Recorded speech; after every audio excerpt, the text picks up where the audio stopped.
VFA 2026 target ഉണ്ടെങ്കിൽ ഇങ്ങനെ ഒന്ന് പഠിച്ചു നോക്കൂ.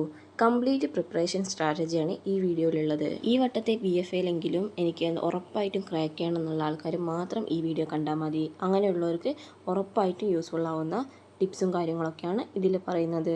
വീഡിയോ മുഴുവനായിട്ട് കണ്ട് നിങ്ങളുടെ VFAയിലെ എക്സാമിന് വേണ്ടിയിട്ട് കുറച്ചുകൂടി ഒന്ന് അടിപൊളിയായിട്ട് പ്രിപ്പയർ ചെയ്യൂ. വീഡിയോ മുഴുവനായിട്ടും കാണാൻ പറയുന്നത് എന്താണെന്ന് വെച്ചാൽ, ഒരുപാട് പേര് ഇപ്പോഴും പഠനം തുടങ്ങുന്നുണ്ട്. പക്ഷെ വളരെ കുറച്ച് ആളുകൾ മാത്രമാണ് അവസാനം വരെ കൺസിസ്റ്റൻസി നിലനിർത്തുന്നത്. റാങ്ക് വാങ്ങുന്നത് കൂടുതൽ സമയം പഠിച്ച ആൾക്കാരൊന്നുമല്ല, എന്നാലും ശരിയായ രീതിയിൽ പഠിക്കുന്നവരാണ് റാങ്ക് വാങ്ങുന്നത്. അതറിയാലോ. ആദ്യം നമുക്ക് VFAനെ പറ്റി നോക്കാം. VFA എന്ന് പറയുന്ന ഒരു 10th ലെവൽ PSC എക്സാം ആണല്ലോ. സിലബസും വളരെ ചെറുതാണ് എന്ന് കരുതിയിട്ട് ആരും അത് ചെറിയതായിട്ട് കണക്കാക്കരുത്. അതായത് അത്ര ഇമ്പോർട്ടൻസ് കൊടുക്കാതെ ഇരിക്കരുത്.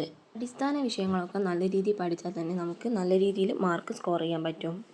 ആദ്യം തന്നെ നമ്മൾ ചെയ്യേണ്ടത് സിലബസ് പ്രിൻ്റ് എടുത്ത് ഓരോ ടോപ്പിക്കും ടിക്ക് ചെയ്ത് പഠിക്കണം. സിലബസ് പ്രിൻ്റ് എടുത്തിട്ട് സിലബസ് നോക്കിയിട്ട് നല്ല രീതിയിൽ ഓരോ ടോപ്പിക്കും പഠിക്കുക. എന്നിട്ട് ആ ടോപ്പിക്കിന് അത് ടിക്ക് ചെയ്ത് വെക്കുക. എത്ര സിലബസ് പഠിച്ചെന്നും ഇനി എത്ര എണ്ണം പഠിക്കാനുണ്ടെന്നും നമുക്കൊരു ഐഡിയ കിട്ടും. ആദ്യത്തെ ഒരു സ്റ്റെപ്പ് എന്ന് വെച്ചാൽ സിലബസ് നന്നായിട്ട് മനസ്സിലാക്കണം. പ്രിൻ്റ് എടുത്ത സാധനം അങ്ങനെ തന്നെ നോക്കി പഠിക്കാണ്ട് ആദ്യം സിലബസ് മൊത്തമായിട്ടൊന്ന് മനസ്സിലാക്കുക. പഠിക്കുന്നതിന് മുമ്പ് തന്നെ സിലബസ് എന്താണെന്ന് വ്യക്തമായിട്ട് അറിഞ്ഞാൽ മാത്രമേ നമുക്ക് നല്ല രീതിയിൽ പഠിക്കാൻ പറ്റൂ. History, geography, constitution, science, current affairs, mental ability, English, Malayalam തുടങ്ങിയ എല്ലാ വിഷയങ്ങളും ഉൾപ്പെടുന്നതിനാൽ ഓരോ വിഷയത്തിനും സമയം മാറ്റി വെക്കണം. ഓരോ വിഷയത്തിനും സമയം മാറ്റി വെച്ചാൽ നമുക്കത് നല്ല രീതിയിൽ ബേസ് അടക്കം പഠിക്കാൻ പറ്റൂ.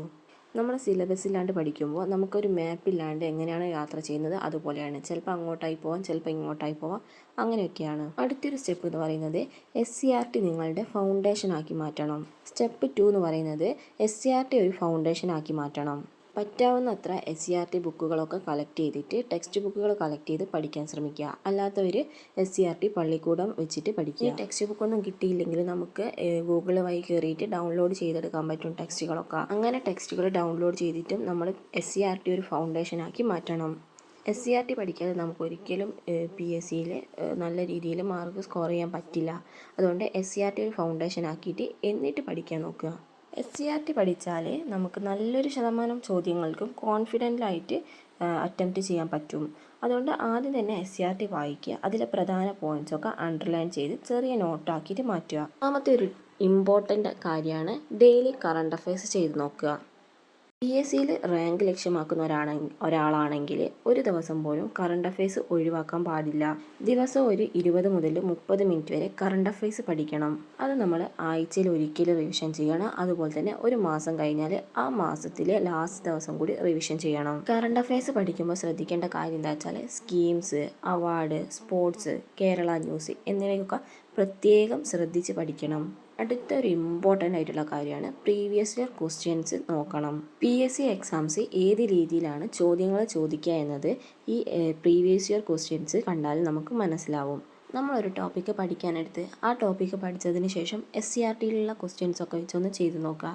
വീണ്ടും പ്രീവിയസ് ഇയർ ക്വസ്റ്റ്യൻസൊക്കെ എടുത്ത് അതും ഒന്ന് ചെയ്ത് നോക്കുക. ഇങ്ങനെ ആകുമ്പോൾ SCERT, PYQ, നമ്മുടെ ടോപ്പിക്ക് ഇതിലെ എല്ലാ ക്വസ്റ്റ്യൻസും നമുക്ക് നല്ല രീതിയിൽ ചെയ്ത് നോക്കിയിട്ട് മാർക്ക് കിട്ടാൻ സഹായിക്കും. നമ്മളിപ്പോൾ പ്രീവിയസ് ഇയർ ക്വസ്റ്റ്യൻസ് ഒക്കെ എടുത്ത് നോക്കുമ്പോൾ ഒരു 2-3 പ്രീവിയസ് ഇയർ ക്വസ്റ്റ്യൻസ് എടുക്കുമ്പോൾ അതിലൊക്കെ ഒരേപോലത്തെ ക്വസ്റ്റ്യൻസ് ഉണ്ടാവും, അല്ലെങ്കിൽ ആവർത്തിച്ച് വരുന്ന ക്വസ്റ്റ്യൻസ് ഉണ്ടാവും. അതൊക്കെ പ്രത്യേകം നോട്ട് ചെയ്ത് വെക്കണം. പിന്നെ 5ാമത്തെ ഒരു സ്റ്റെപ്പ് എന്ന് വെച്ചാൽ ഡെയിലി MCQ പ്രാക്ടീസ് ചെയ്യുക. വായിക്കുന്നത് മാത്രം പോരാ, ദിവസവും കുറഞ്ഞതൊരു 50 MCQ എങ്കിലും സോൾവ് ചെയ്ത് നോക്കണം. തെറ്റുന്ന ചോദ്യങ്ങളൊക്കെ പ്രത്യേകം എഴുതി വെച്ച് അത് പിന്നെയും പഠിക്കുക. തെറ്റുന്ന ചോദ്യങ്ങളൊക്കെ കാണുമ്പോൾ നമുക്ക് നമ്മുടെ വീക്ക് ഏരിയ നല്ല രീതിയിൽ മനസ്സിലാക്കാൻ പറ്റും. അടുത്ത ദിവസം റിവിഷനിൽ ആദ്യം പഠിക്കുകയും ചെയ്യണം. 6ാമത്തെ സ്റ്റെപ്പാണ് റിവിഷൻ പ്ലാന്. പഠിച്ചത് 80% മറക്കുന്നത് റിവിഷൻ ഇല്ലാത്തത് കൊണ്ടാണ്. അതുകൊണ്ട് ഒരു ഡേ റിവിഷൻ ചെയ്യണം, വീക്കിലിയും റിവിഷൻ ചെയ്യണം, മന്ത്ലിയും റിവിഷൻ ചെയ്യണം. ഈ 3 രീതിയിൽ റിവിഷൻ ചെയ്യണം. പഠിക്കുന്ന കാര്യങ്ങളൊക്കെ ഷോർട്ട് നോട്ട് ആക്കിയിട്ട് എഴുതി വെക്കുകയാണെങ്കിൽ അവസാന ദിവസങ്ങളിലൊക്കെ വളരെ ഉപകാരപ്പെടും. കാരണം നമ്മൾ ഈ റാങ്ക് ഫയലും അതുപോലെ തന്നെ SCERT ടെക്സ്റ്റ് ബുക്കുകളൊന്നും വായിക്കേണ്ട, നമ്മൾ എഴുതി വെച്ചിട്ട് ആ ഷോർട്ട് നോട്ട് മാത്രം വായിച്ചാൽ മതി. പിന്നെ ഉള്ളതാണ് മോക്ക് ടെക്സ്റ്റ്. ആഴ്ചയിൽ ഒരു ഫുൾ മോക്ക് ടെക്സ്റ്റ് എഴുതുക. സമയം നോക്കിയിട്ട് എഴുതണം. ടെസ്റ്റ് കഴിഞ്ഞാൽ സ്കോർ നോക്കുന്നതിലും പ്രധാനമാണ് അനലൈസിസ്. എന്തുകൊണ്ട് തെറ്റി, ഏത് സബ്ജക്റ്റ് വീക്കാണ്, അതൊക്കെ കണ്ടെത്തി വീണ്ടും പഠിക്കുക. ഇത്രയും കാര്യങ്ങളൊക്കെ ഇമ്പോർട്ടൻസ് കൊടുത്ത് പഠിച്ചാൽ നമുക്ക് 2026 VFA റാങ്കിൽ കയറാൻ പറ്റും. എല്ലാവരും ഇതൊക്കെ ഉപയോഗിച്ച് ഇപ്പോൾ തന്നെ പഠിച്ചു തുടങ്ങുക. ഈ വീഡിയോ ഉപകാരപ്പെട്ടെങ്കിൽ ഒന്ന് ലൈക്ക് ചെയ്യാനും സബ്സ്ക്രൈബ് ചെയ്ത് സപ്പോർട്ട് ചെയ്യാനും മറക്കരുത്.